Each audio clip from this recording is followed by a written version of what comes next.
Good morning mga kapatid. Ayan at naghahanda kami para sa gaganapin na induction ng ating mga bagong kuya. Ayan natin.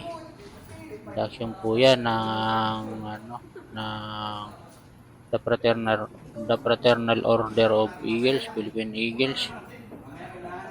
At ayan, nag-prepare po kami ng table dahil dyan po namin idadaos ang induction sa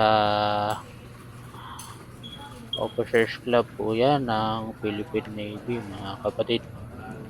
Iyan po ang aming venue ngayon at naghahanda na rin po dyan yung colors para sa kanilang entrance mamaya kasi mga what tayo mag-uumpisa ng mga kapatid.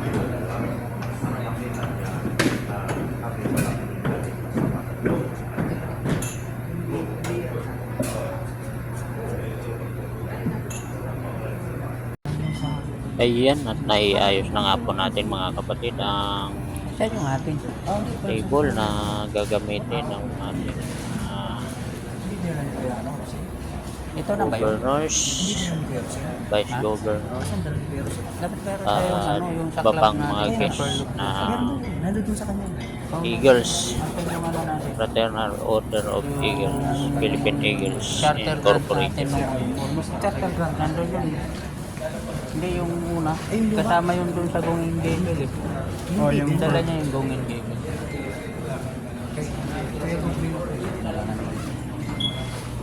Tiyak na sa atin yun, di ba? Yung lagi sa atin.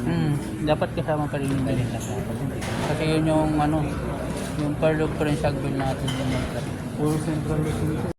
Halos kompleto na po yan mga kapatid. Nandyan na rin po yung aming charter grant, yung aming banner, yung mic, yung gong and gable.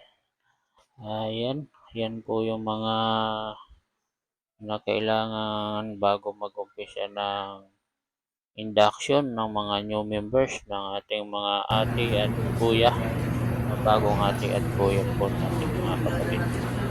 Nag-i-induct ngayong araw dito sa Philippine Navy Officers Club. Sa ngayon po, ang tawag po sa kanila is mga applicant.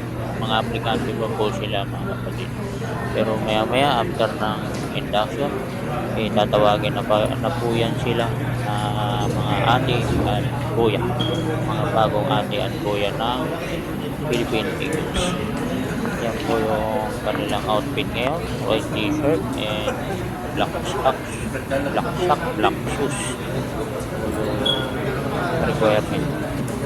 At prepare na rin po yung table. At nandun po yung ating mga kuya. Yung ating mga kuya sa Pearl of Prince Agbil Eagle Club at ang aming Vice Governor. Mabuhay ang Agila. Maraming salamat.